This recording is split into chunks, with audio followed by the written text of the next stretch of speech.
안녕하십니까. ISMS P윈 김창중입니다. 이번 시간은 ISMS P 기본 실무 과정의 그 보강입니다. 먼저 개인정보 보호 법규 개정 사항에 대해서 이제 학습할 거고요. 7주차에는 클라우드 보안과 네트워크 보안, 주로 이제 기술 보안에서 좀 어려운 부분이죠. 그 부분을 학습하겠습니다. 일단 6주차 과정은 기본적으로 3, 4주차에 4, 5주차죠. 4, 5주차의 개인정보 보호법을 마친 상태에서 강의를 하는 거기 때문에 모든 부분을 다루지는 않고 원래 이제 했던 부분은 간략히 넘어가는 식으로 법 개정 위주로 강의를 하겠습니다. 일단 순서는 주요 개정사항, 개인정보 보호 일반, 개인정보 보호 신고 사례 순으로 시작하겠습니다. 그리고 6주차, 7주차는 교환을 제작해서 책으로 드릴 예정입니다. 기본 실무 과정에 다 포함을 해서 기존의 기본 실무 과정 재수 강의 아닌 이상은 금년에 2021년에 하신 분들은 포함되어 있는 사항으로 책을 한 차례 더 보내드리도록 하겠습니다. 법 주요 개정사항, 그래서 이제 개정 과정과 논의사항, 주요 개정사항, 시행령, 정보통신 제공자에 대한 변경사항 순으로 진행을 하겠습니다. 제가 이제 개인정보보호법, 정보통신망법을 굉장히 많이 봤는데, 이게 법의 변경사항을 따라가는 게 만만치 않습니다. 시간도 많이 걸리고, 그 히스토리를 알아야 되기 때문에, 이제 어떤 분들은 그럴 수 있어요. 2021년에 시험 보면 2021년 시험만 관련된 법만 보면 되는 거 아니냐 이럴 수 있는데요. 그렇지 않습니다. 이 개인정보보호법의 최근 한 2, 3년 정도 흐름을 이제 보실 수 있어야 되고요. 그러면 개인정보보호법은 왜 변경이 되느냐? 사실 이제 개인정보 보호 관련돼서 해외, EU GDPR이나 중국의 네트워크 안전법 이런 곳에서 차용을 하기도 하고요. 그리고 우리나라 이제 법 제도 특성상 사건 사고가 일어난다거나 그랬을 때 개정이 되기도 하고요. 그리고 데이터 3법 같은 경우는 이제 빅데이터를 활용해서 부가가치를 창출하기 위해서 가명화 개념이 도입이 됐습니다. 개인정보보호법 개정 현황을 한번 살펴보시면 2011년 3월에 이제 법이 제정됐습니다. 이때 여러 의원들이 참여를 했어요. 그리고 2013년 8월에 이제 주민등록번호, 고유식별 정보 이 부분이 이제 추가가 돼서 이제 주민등록번호로 예전에 회원가입할 때 했던 부분을 이때 없애도록 하게 되었고요. 그 다음에는 주민등록번호 암호화, 의무화가 2014년 3월에 이제 됐습니다. 그리고 이런 사건 사고가 있은 다음에 2015년 7월에 징벌적 손해배상제, 법적 손해배상제를 도입을 했습니다. 징벌적 손해배상제랑 원래 위반 행위에 해당하는 그런 이익까지 부당 이익까지 환수하는 거고, 이제 법정 손해배상제는 1인당 30만 원 이내 이런 식으로 정해진 금액을 손해배상하도록 하는 제도입니다. 그리고 개인정보 불법 유통 처벌 강화 이런 부분은 많이 나죠. 대형 커뮤니티 유출 사고가 이제 있은 다음에 고유식별 정보, 민감 정보, 안전성 확보 조치 강화. 그래서 별도 동의를 받고 있죠. 고유식별 정보랑 민감 정보. 그래서 고유식별 정보 하면 생각나시는 거 있죠?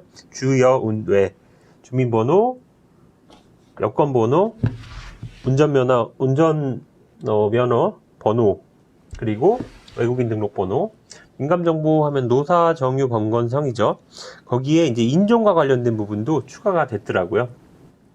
요즘에 이제 그 레이스 디스크리미네이션, 그 인종 차별이 굉장히 화두로 되고 있고, 우리 그 이제 베트남이나 중국 그 여성 다문화 가정 이런 경우에 문제가 될 수가 있죠. 왜냐면은 제 아이 같은 경우 다문화 가정 아이들이 차별을 받고 있다거나, 그래서 그거와 관련된 개인정보 이런 부분까지도 이제 민감정보로 해당이 될 수가 있습니다.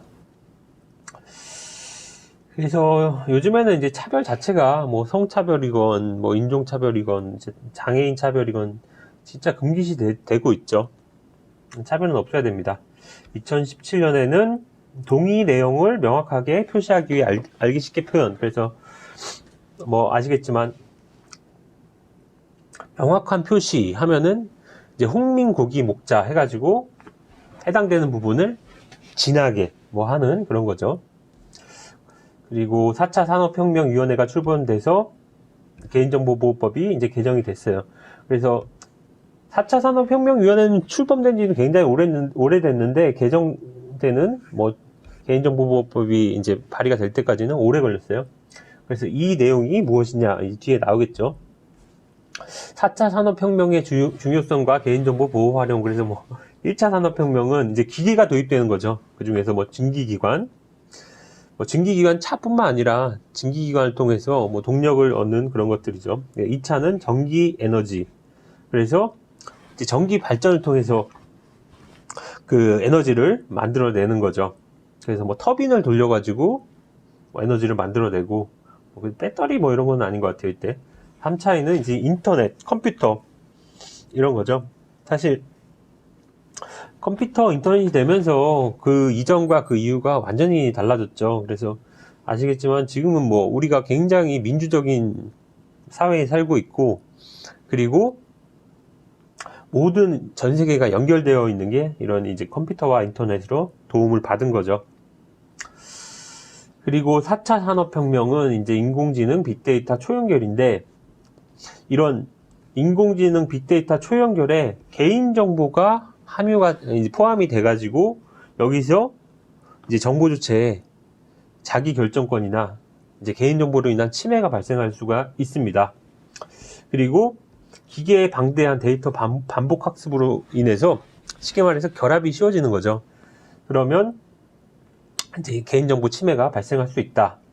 그렇지만 이제 그러한 개인정보를 통해서 정보를 활용한다면 완전히 뭐 새로운 개념의 부가가치를 창출할 수가 있습니다. 뭐 바이오, 에너지, 지구공학, 우주기술인데 뭐 요즘에는 이제 융복합이라고 하잖아요. 모든 학문이 이제 뭐 경계가 허물어지고 있습니다. 그래서 4차 산업혁명 시대의 신산업 육성과 필요성이 대두된다. 신기술을 활용한 데이터 이용과 그에 따른 사회적 규범의 정립이 필요한다. 개인정보 활용과 한계, 관련 법령, 체계적 정비 필요하고 개인정보보호법이 개정돼야 된다. 이 부분은 시험에 나오는 건 아니에요. 그렇지만 이제 맥락을 이해하기 위해서 볼 수 있는 거죠. 그래서 가명화 개념, 그 부분이 왜 도입됐나 이거예요. 4차 산업혁명, 빅데이터, 인공지능. 그러면은 이제 해커톤 논의 결과 국회특별위원회 권고인데요. 해커톤은 뭔지 아시죠? 이제 사람들이 일정한 장소에 일정한 기간 동안 이제 성과를 창출하기 위해서 뭐 마라톤 회의를 한다거나 마라톤으로 뭐 그 자리에서 문제에 대한 산출물이 나올 때까지 거의 뭐 애자일 그런 것처럼 단기간에 집중하는 거죠. 그래서 뭐 짧게는 뭐 무박 2일, 길게는 뭐 3박 4일 해가지고 그냥 호텔 같은 데서 있는 거죠. 그래서 해커톤에서 이제 권고가 데이터 이용 규제 혁신, 그래서 4차 산업혁명, 신산업 육성, 뭐 똑같은 얘기죠. 그래서 뭐 A, B, C, D 뭐 이런 거 있잖아요.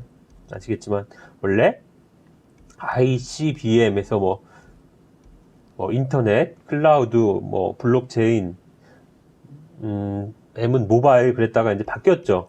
AI, 블록체인, 클라우드, 데이터 뭐 이런 식으로 가명정보의 정의, 활용에 관한 법적 근거 마련, 뭐 이런 부분은 가명정보가 무엇이냐 좀 이따 이제 볼 수 있겠죠. 그래서 개인정보보호 협치, 거버넌스 정비. 그럼 거버넌스가 뭐냐? 조직 구조, 그리고 시스템, 그런 프로세스, 그런 것들이 이제 체계적으로 잡힌 거죠. 하나의, 뭐 크게 보면 하나의 시스템, 체계죠. 시스템의 조직이 될 수도 있고, 그리고 프로세스 될 수 있고. 그래서 요즘에 ESG, 뭐 얘기 많이 하잖아요. 거기서 E가 environment, S가 social, G가 governance거든요. 그래서 ESG가 제대로 된 기업이 투자할 만하다. 왜냐면은 요즘에는 이제 경영진의 판단이 굉장히 중요하잖아요. 그리고 경영진의 판단이 외부에 다 공개가 돼요. 인터넷을 통해서. 그리고 뭐 소문이 뭐 소셜 네트워크를 통해서 공개가 되기 때문에 굉장히 중요하다. 사실 남양 유업하고 메일 유업이 이제 있었죠. 사실 메일 유업보다 남양 유업이 월등히 매출이나 이런 포션이 컸습니다. 근데 남양 유업에서 뭐 갑질을 한다거나 뭐 안 좋은 일이 발생하면서 완전히 지금은 이제 남양 유업보다 메일 유업이 잘 되고 있고, 메일 유업이 특별하게 잘했다기보다 시장의 경쟁 상대인 남양 유업이 못하고 있죠. 뭐 그러니까 반사이익을 얻는 거죠. 이런 부분이 굉장히 많습니다. 사실 정치판에서도 상대가 못하면 뭐 이득을 얻는 거죠. 예를 들어서 박근혜 전 대통령이 잘 못하면 뭐 더불어민주당이 잘해서 뭐 한 것도 물론 있겠지만 뭐 반사이익을 얻는 거죠. 그래서 안전한 이용을 위한 사회적 규범 정립, 정보의 목적의 활용, 관련 법률의 중복 조항 정비, 개인정보 보호, 거버넌스 체계 정의, 이렇게 돼서 안전한 데이터 이용, 활용이라는 얘기를 많이 해요. 그게 이제 가명화나 임명화를 통해서 정보 주체 식별을 어렵게 한다, 그런 뜻이고요. 사실 가명화를 해도 식별은 가능해요. 그렇지만 이제 공신력 있는 기관에서 식별이 어렵게 한다. 목적의 활용, 예전에는 목적을 하나만 정하고 하나가 아닌 거는 모두 안 돼 그랬는데, 이제는 목적을 하나 정했지만 그 목적의 이외의 것이라고 해도 정보 주체의 권리 침해가 그렇게 심하지 않다. 그런 것들은 이제 활용할 수 있는 좀 양립 가능성이라는 개념이 도입이 됐고요. 법률의 중복 조항 정비. 그래서 우리 그 개망신이라고 개인정보보호법, 정보통신망법 거의 똑같은 게 많잖아요. 예를 들어 수집 동의, 그리고 또 뭐 동의를 받는 방법, 뭐 목적의 이용, 뭐 여러 가지가 사실 이제 같은 거고, 아무튼 그래서 정보통신망법을 이제 그런 개인정보 보호 관련된 법제를 빼버렸기 때문에 굉장히 이제 정보통신망법은 슬림하다. 그러면 뭐냐? 정보통신망법은 이제 광고에 관한 거나 청소년 보호에 관한 거나 불법 유통물에 관한 거나 이런 인터넷 활용에 관한 거나 사생활 명예훼손에 관한 거나 이런 부분에 포커스를 하는 거고, 나머지는 개인정보 보호가 우세하다. 모두 몰았다, 이렇게 볼 수 있죠. 개인정보보호 거버넌스 체계 논의, 이제는 개인정보보호위원회가 장관급의 기관이 이제 국무총리 산하로 조직 구조가 확립이 됐습니다. 그래서 개인정보보호법 개정 개요인데요.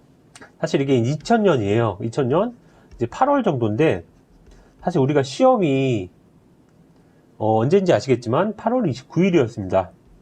하지만 10월인가 11월인가 11월 14일인가 확실하진 않습니다. 뭐 중요한 건 아니잖아요. 근데 많이 미뤄졌어요. 그렇지만 이 11월 14일 날 시험 범위가 언제 거냐? 약 4월에서 5월에 해당되는 법제도가 기준이었어요. 안 맞죠, 사실. 그렇기 때문에 현재 법에서 2020년 8월, 그러니까 8월 이후에 바뀐 법도 알아야 된다, 그거고요. 예정 목적이 데이터 기반의 신산업 육성과 양질의 일자리 창출 기여, 뭐 다 제가 말씀드렸던 내용입니다. 그리고 EU GDPR의 적정성 평가를 위한 감독기구의 독립성 확보. 그래서 EU GDPR 같은 경우는 이제 적정성 평가를 해요. 해당 국가나 어떤 국가, 예를 들어서 한국, 일본, 뭐 소말리아, 짐바브웨 이렇게 돼 있으면 여기에 개인정보 보호 수준이 어느 정도다, 이렇게 평가를 하기 때문에 우리가 그럼 갖춰야죠. 여기서 평가하니까 당연한 거죠. 그래서 개인정보, 가명정보의 도입과 데이터 활용 제고, 알아볼 수 있게 안전하게 하는 거, 동의 없이 처리 가능한 개인정보 합리화가 뭐 이치에 맞게 이제 한다는 거죠. 그래서 수집 목적과 합리적으로 관련된 범위 내에서 개인정보 이용 제공이 이제 허용된다. 그렇다면 완화된 거죠. 개인정보 범위 명확화, 특정 개인을 알아볼 수 있는 정보의 판단 기준을 신설했다. 개인정보 보호체계 일원화, 감독기구 법체계 일원화를 했다. 정보통신망법도 개정이 됐어요. 그러면 두 가지가 목적이 있는데, 정보통신망법 내 개인정보 관련 다른 법령, 유사 중복조항 정비, 그리고 개인정보 보호를 위한 협치, 거버넌스 개선. 보시면 위에랑 똑같은 거죠? 개인정보 보호, 뭐 감독기구 일원화, 법체계 일원화랑 뭐 거버넌스 개정, 뭐 이 부분은 개인정보보호법에서 정보통신망법을 받아왔어요. 그러니까 이제 쉽게 말해서 개인정보보호법에 기본적인 원래 개인정보보호법이 있고, 그리고 정보통신망법에 일반적인 정보통신망법이 있고 특수한 정보통신망법이 있어요. 이런 부분은 여기에 포함됐고, 특수한 부분은 여기에 이제 특례조항이라고 해서 이제 포함이 됐습니다. 개인정보보호 관련 사항, 개인정보보호법으로 이관됐다. 온라인상의 개인정보보호 감독 관련 규제와 감독의 주체를 개인정보보호위원회로 변경됐다. 그럼 감독 주체가 어디였다는 얘기죠? 행안부, 공공기관, 방통위, 정보통신망법이기 때문에 정보통신 서비스 제공자, 감독 주체를 개인정보보호위원회로 변경됐다. 원래 개인정보보호위원회가 있었죠. 하지만 힘을 실어준 거예요. 그러면 여기에 해당되는 공무원들이 이제 일부 이쪽으로 이제 갔겠죠. 원래 그렇습니다. 이제 조직이 바뀌면 이제 부처가 바뀌죠. 국가직 공무원은 행안부에다가 개인정보보호위원회로도 갈 수가 있어요. 이제 지방직 같은 경우는 못 가죠. 예를 들어서 서울소방인데 강원소방으로 가기는 어렵습니다. 하지만 이제 국가직으로 만약에 소방이 바뀌었나요? 바뀌었다면 갈 수가 있어요. 정보통신망법에 규정된 개인정보 보호에 관한 사항을 개인정보보호법으로 이관된 거, 온라인상의 개인정보 보호와 관련된 규제 감독의 주체를 방통위에서 개인정보보호위원회로 변경 말씀드렸어요. 그래서 개인정보 보호 기능을 분산을 했어요. 개인정보보호위원회, 심의의결 정부위원회, 헌법기관, 중앙행정기관, 지자체에 대한 시정권고. 그래서 이제 시정권고가 뭐냐? 그러면 중앙행정기관에 이런 부분을 잘못했다, 자료 제출해라, 이런 거죠. 그렇게 명령을 할 수 있는 권고권이 생긴 거고요. 행정안전부는 이제 공공이나 민간, 관리감독, 개인정보보호법, 방통위는 민간, 정보통신망법, 이거를 이제 효율화를 했다는 거예요. 개인정보 관련 업무를 보호위원회로 통합 이관. 이거는 이제 비포죠. 이거는 이제 투비. 뭐 이미 됐죠, 뭐. 그러니까 이거는 뭐 현재죠, 현재부터 이미 됐습니다. 그래서 개인정보보호위원회를 중앙행정기관으로 격상을 했다. 각 부처의 개인정보보호 업무 통합, 안전한 활용을 위한 감독체계 구축. 뭐 예쁘게 이렇게 표현을 했지만 뭐 계속 중언부언입니다. 정보통신망법과의 통합에 따른 법령 일원화. 그래서 개인정보보호법과 정보통신망법 간 적용관계 혼란이 야기됐었죠. 그래서 내가 정보통신 서비스 제공자인데 여기를 봐야 되나 저기를 봐야 되나. 정보통신 서비스 제공자는 아닌데 정보통신 서비스를 하면은 여기를 봐야 되나 저기 봐야 되나. 혼란 많이 야기됐습니다. 온라인과 오프라인 사업을 모두 하는 경우 이제 두 법이 모두 적용되는 등 유사 중복 규제에 논란이 제기됐다. 기본적으로 온라인은 정보통신망법, 오프라인은 개인정보보호법이죠. 다 그런 건 아닙니다. 예외는 있습니다. 그리고 정보통신망법에 있는 유사 규정은 개인정보보호법 관련 규정 통합한다. 개인정보보호법 내 특례는 정보통신망법에만 존재하는 규정 이관. 아까 그래서 제가 말씀드렸던 이 표랑 뭐 같은 내용입니다. 그래서 흡수통합, 동의를 받는 방법, 민감정보 처리, 개인정보 처리 위탁, 영업 양수도, 개인정보 보호 책임자 CPO에 관한 부분, 인증, 열람, 정정, 삭제 요구, 손해배상, 법정 손해배상, 금지행위, 고발. 기존 규정을 개정했다. 개인정보 제공, 목적의 이용, 제공, 제한. 이런 부분은 바뀐 부분, 이런 부분은 망법에서 개보법으로 들어간 부분. 이거는 망법에서 개보법으로 들어갔는데 독립적인 특례 기관입니다. 특례가 뭐냐? 특별한 사례겠죠. 수집, 이용, 유출, 통지 및 신고, 개인정보 유효기간제. 예를 들어서 유출 신고 통제 아시죠? 개보법에서는 5일 이내, 망법에서는 24시간, 이런 부분 다르잖아요. 그대로 갑니다. 개인정보 유효기간제, 이것도 지금 뭐 폐지한다는 썰이 있어요. 이제 법안이 발의됐어요. 기본적으로 유효기간제가 1년이죠. 1년 미이용을 하면 유효기간제가 되는데, 군대를 갔다 오거나 유학을 갔다 오면 개인정보를 못 쓰게 하는 거예요. 회원을 다시 가입하거나 아니면 이제 휴면 계정으로 되어 있는 거예요. 그러다 보니까 뭐 마일리지가 없어지는 경우도 있고, 그런 문제점이 있어서 폐지가 이제 제기가 되고 있고, 사실 그 부분에 대해서는 이게 워낙 자주 바뀌고, 사실 이제 입법 예고를 한다고 되는 게 아니거든요. 예를 들어서 기술사 같은 경우는 이제 공공기관에서 기술사가 도장을 찍어줘야 설계를 완료할 수 있다. 입법 예고가 지금 몇 년째 가는지 몰라요. 한 5년째 넘게 가는데 항상 안 돼요. 반대가 있어서. 이런 부분, 이번에 여기까지는 뭐 팩트예요. 바뀐 부분이고, 새로 제기가 되는 지금 2021년 지금 1월에 제기가 되는 입법 예고는, 물론 이제 기술사 이거는 좀 무리죠. 무리해서 이제 디나이, 리젝트가 될 가능성이 높지만, 이런 부분 리젝트는 좀 안 되겠죠. 그렇다고 해도 이게 언제 시행이 되느냐, 그게 또 중요한 거고, 만약에 제가 개정 마지막에는 언급을 할 겁니다. 이 부분을 넣는데 시험에 안 들어갈 수도 있어요. 동의철회, 이용 내역 통지, 손해배상보험. 손해배상보험은 정보통신 서비스 제공자가 하는 거예요.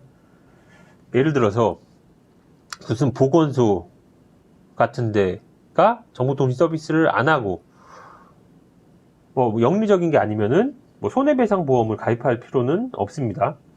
노출 개인정보 삭제 차단, 뭐 국내 대리인, 뭐 상호주의 과징금, 뭐 이런 부분 돼 있고요.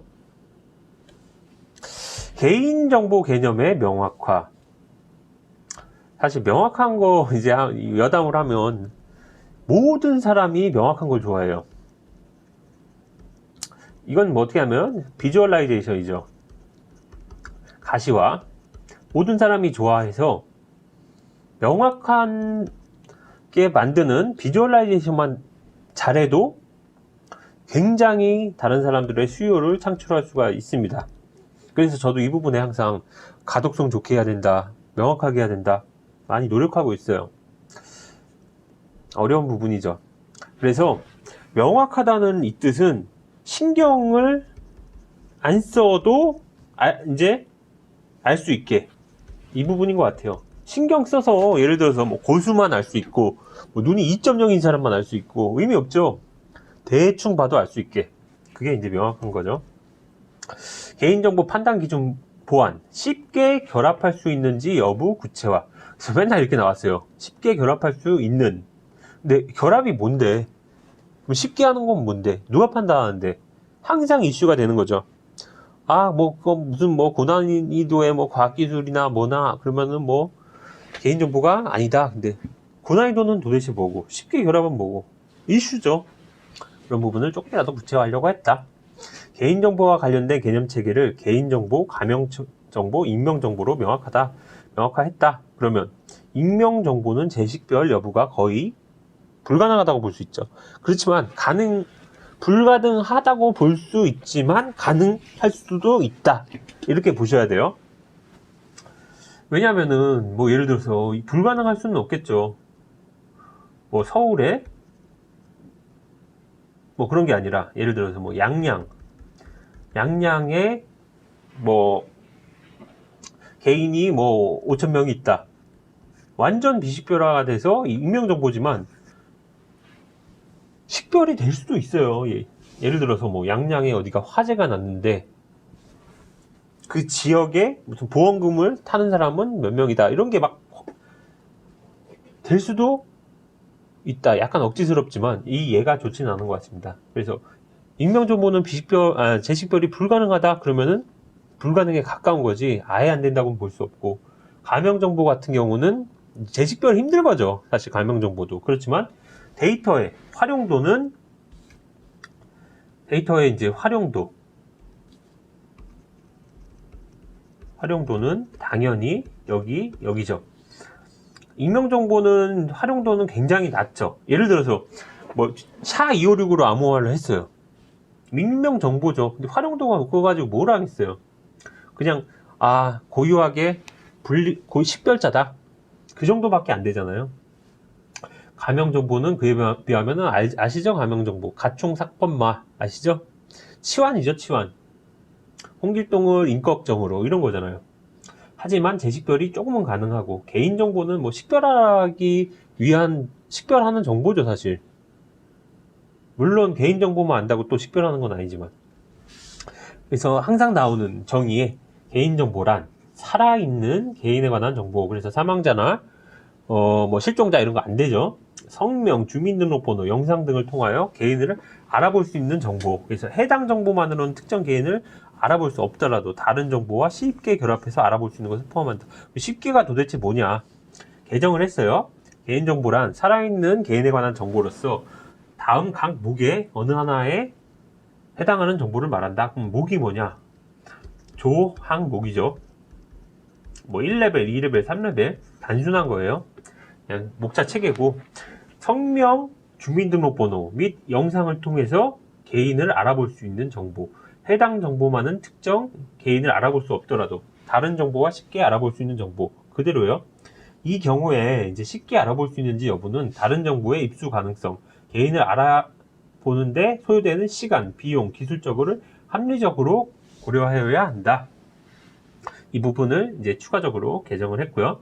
가목, 나목의 제1호의 2에 따라 가명 처리를 함으로써 원래 상태로 복원하기 위한 추가 정보의 사용, 결합 없이는 특정 개인을 알아볼 수 없는 정보, 이하 가명 정보. 그러니까 추가 정보의 사용 결합이죠. 이거 없이는 알아볼 수 없는 정보. 그게 가명 정보고, 쉽게 말해서 결합이 없으면 알아볼 수 없는 정보죠. 식별이라는 게 그런 의미죠. 알아볼 수 있는 것. 그래서 1의 2, 가명 처리란 개인정보의 일부를 삭제하거나 대체하는 방법으로 추가 정보가 없이는 특정 개인을 알아볼 수 없도록 처리하는 것을 말한다. 조금 명확해졌나요? 이게 사실 수치로 나오지가 않으면은 명확하다고는 할 수는 없지만, 그래도 이제 조건을 좀이라도 달아준 게 좀 명확하다고 볼 수가 있을 것 같아요. 가명 정보 도입을 통한 데이터 이용 활성화. 그래서 개인정보를 식별정보, 가명정보, 익명정보 3레벨로 둔 거예요.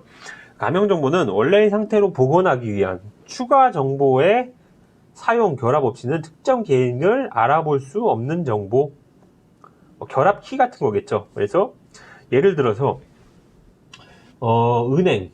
은행에 이제 고객들의 정보가 있겠죠. 계좌번호도 있고, 지역도 있고, 그리고 대출 현황도 있고, 쇼핑몰 같은데, 거기서 해당 주문한 상품이 있고, 해당 인구 통계학적인 정보, 지역이 있고, 그러면 이 지역과 이 지역을 통해서 결합할 수 있는 게 있겠죠. 그래서 은행에서 어떤 상품을 주문하는 거를 보는 거죠. 그래서 예를 들어서 적금 하나를, 정말 단순한 예입니다. 가입하면은 이 사람이 예를 들어 스카프를 좋아해요. 스카프 정말 오타쿠예요. 다 모아. 그러면 스카프를 주면 적금이 가입이 될 확률이 조금이라도 높지 않나, 이런 거죠. 그게 가명 정보다. 가명 처리, 개인정보의 일부를 삭제하거나 일부 전부를 대체하는 등의 방법으로 추가 정보가 없이는 개인을 알아볼 수 없도록 처리하는 것. 가명 정보의 처리, 통계 작성, 과학적 연구, 공익적 보존 목적으로 정보 주체 동의 없이 가명 처리 가능. 여기 제일 중요한 거 나왔네요. 동의가 없이다. 기존에는 개인정보 수집 동의를 받아야 되잖아요. 개인정보의 보유, 이용 하기 위해서는 수집 동의가 필수예요. 하지만 동의 없이 가명 정보는 처리가 가능하다. 그러면 이전에는 처리가 안 됐어요? 이전에는 애매했어요. 사실 비식별화 적정성 평가를 통해서 그때도 이제 비식별화 가총 사건말을 통해서 뭐 K가 3 이상 이 K 익명성을 통해서 가능을 하긴 했는데 사실 완전하게 이 통계 작성, 과학적 연구, 공익적 보존 목적으로 하지는 않았다. 그렇게 이제 볼 수가 있고요. 상업적으로도 이용이 이제 가능하다는 얘기예요. 비영리적으로만 할 수 있는 게 아니라. 다시 넘어가겠습니다. 식별정보, 가명정보, 익명정보 이게 뭐냐? 개인정보, 원본, 뭐 생년월일 뭐 아주 대놓고 나오는 거죠. 예를 들어서 이 예금, 뭐 잔액 이런 거는 개인을 식별하기 거의 불가능하지는 않지만 이제 어렵죠 좀. 사실 4567900 이거는 저 국회의원이 뭐 11월 달에 받는 금액이야 뭐 이렇게 한다면은 뭐 할 수도 있는데 그게 부양가족도 있고 뭐 소득 공제를 뭐 어떻게 뭐 받았냐 말았냐 뭐 여러 가지가 있기 때문에 이게 이제 힘든 거죠. 뭐 이걸로 개인을 식별한다는 건 솔직히 억지고요. 하지만 이름이나 생년월일 2개로 식별할 수 있고 핸드폰은 100% 식별할 수 있고 뭐 그렇죠. 뭐 이런 전화번호들은 뭐 주소는 아닐 거예요 아마. 이제 국회의원이다 그러면은 뭐 식별할 수 있죠. 이 주소랑 국회의원만 가지고도. 잘못된 가명 정보, 그래서 삭제나 암호화 같은 경우는 이제 가명화의 일부니까 암호화 할 수 있어요. 핸드폰 삭제 뭐 주소 범주화. 국회의원을 남겼다는 거예요. 국회의원이 몇 번 300명도 안 되잖아요. 그래서 잘못됐다. 제대로 된 가명 정보. 그럼 국회의원을 날려야죠. 그러면 창원시에 마산에 인구가 뭐 300명은 아닐 거 아니에요. 최소한 10만 명은 될 것 같은데 뭐 가명 정보가 됐다. 10만 분의 1 아니냐? 그거는 억지다. 익명 정보는 뭐 이름, 뭐 핸드폰까지, 뭐 가족, 뭐 이런 것까지 다 삭제하는 거예요. 그럼 여기 남는 건 뭐냐? 주소, 뭐 예금, 뭐 대출 이렇게 돼 있는데 예금 평균 잔액도 보시면 범주화를 했어요. 범주화가 뭐냐? 특정한 레인지를 두고 초기 값과 마지막 값을 이렇게 하는 거죠. 그래서 그 자체로 다른 정보와 결합해서도 개인을 식별할 수가 없다. 이거랑 뭐 어떤 거를 결합하면 될까요? 어렵겠죠. 그렇다면 할 수도 있어요. 그렇지만 정말 할 수도 있어요. 이 주소, 가족 2명 이거 가지고 하면 줄이면은 10만 명 중에 예를 들어서 한 10,000명으로 줄일 수 있잖아요. 그러면 뭐 또 다른 정보랑 결합해서 식별할 수도 있다고 볼 수는 있습니다. 그렇지만 이게 뭐 시험이나 이런 데 보면 없는 거예요. 그냥 익명 정보는 없다고 봐야 돼요. 그냥. 그러니까 너무 제가 말씀드리는 예외를 맞다고 보면 안 돼요. 상식적으로 예외가 아닌 거는 그냥 아니라고 보셔야 돼요. 그래서 데이터 이용 제공 범위 확대. 그래서 개인정보의 이용 제공 범위 확대. 그래서 개인정보를 수집 목적 범위 내에서 이제는 합리적으로 관련된 범위 내로 이제 이용 제공이 가능하다. 개인정보 이제 완화한 거예요. 합리적으로 한다는 게, 그러니까 합리적인 게 뭐냐? 상식적으로 이제 통상적으로 상식이 뭐냐면 이제 10사람 중에 7, 8사람이 동의한다는 거잖아요. 예를 들어서 수집 목적이 뭐 배송이었어요. 그러면 배송이랑 좀 비슷하게 뭐가 있을까요?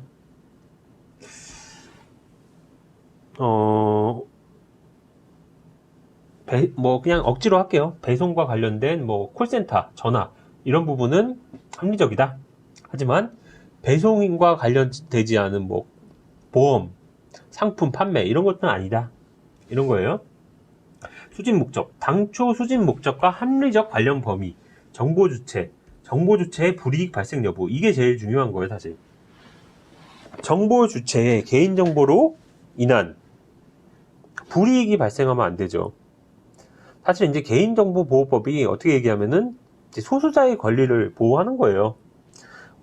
그래서 법이 항상 약자를 위해서 만드는 것처럼 하면서 이제 강자를 위하지만, 기본적으로 개인정보보호법은 이런 정보 주체가 유리한 쪽으로 판단한다, 이런 것처럼 불이익 발생 여부가 중요하고요. 안전성 확보 조치. 안전성은 뭐 그거는 그냥 맨데토리예요. 안전하게 안 하면 안 되죠.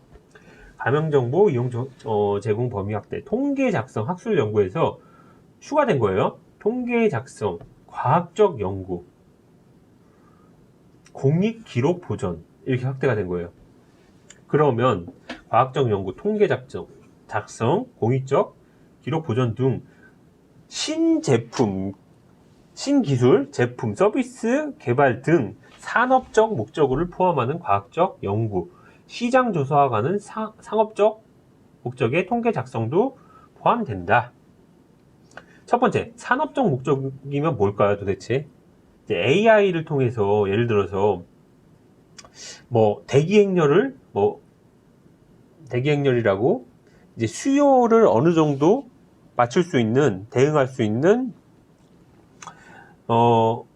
공급을 마련하느냐, 이런 이제 개념인데, 이런 데서 개인정보가 가명화되면 할 수 있다. 상업 목적은 뭐 당연한 거죠. 상업이라는 게 이제 물건을 팔거나 뭐 이런 목적이죠. 그래서 이득을 취하는 목적. 가명정보의 결합 시 법적 근거 제시. 이 부분까지만 조금 하고 조금 쉬어야겠네요. 데이터 결합에 대한 명시적인 법적 근거가 부재하다. 그래서 정보 집합물의 결합에 대한 법적 근거를 명시했어요. 그래서 기업 내부의 가명 정보는 자체적으로 결합하도록 하되, 서로 다른 기업 간 가명 정보의 결합은 보안 시설을 갖춘 전문기관 내에서 수행한다. 전문기관이 뭐냐? 뭐 니아, 정보화진흥원, 뭐 이런 것들이죠. 그럼 그런 데를 왜 할까요? 첫 번째, 기술적으로 뛰어나겠죠. 뭐 석박사 들어가 있잖아요. 그리고 이제 공무원이니까 공무원들이 또 공식적인 업무를 잘하잖아요. 그 말은 신뢰성이 있는 거죠. 왜냐하면 공무원이 신뢰성이 당보되지 않게 도장을 찍어주면 뭐 공공기관의 이 정책 자체가 이제 무시를 받겠죠. 그렇기 때문에 전문기관에서 하도록 하는 거죠. 전문기관은 이제 개인정보보호위원회나 중앙행정기관의 장이 지정을 하는데요. 개인정보보호위원회 이제 포탈에 가면은 전문기관이 있습니다. 한번 볼까요? 전문기관이 어디가 있나? 사실 전문기관이 어딘지는 중요하지는 않는데요. 않다고 생각을 해요.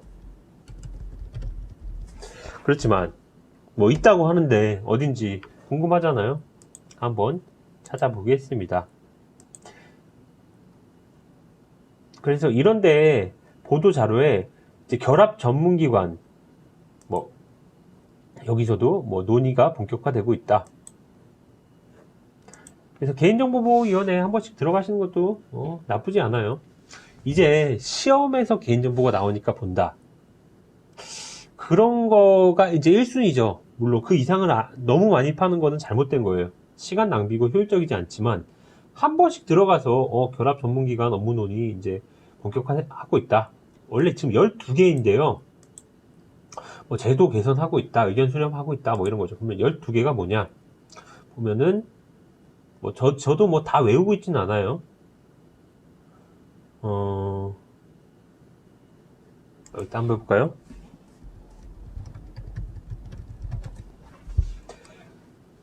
뭐 니아는 들어갔어요. 그래서 변경사항 안내 한번 보시죠. 테스트하고 뭐 그런 거네요. 그러면은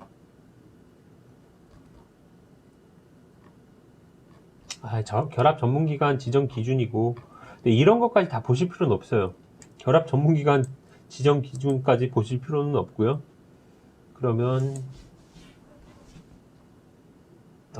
여기 지정이 돼 있는데 잘 못 찾겠네요. 빨리 딱 하고 나오면 좋은데 쉽지가 않네요. 이런 것들까지 제가 준비를 좀 했으면 좋았을 텐데, 결합 전문기관이 어디인지 12개가 어디인지 궁금하네요.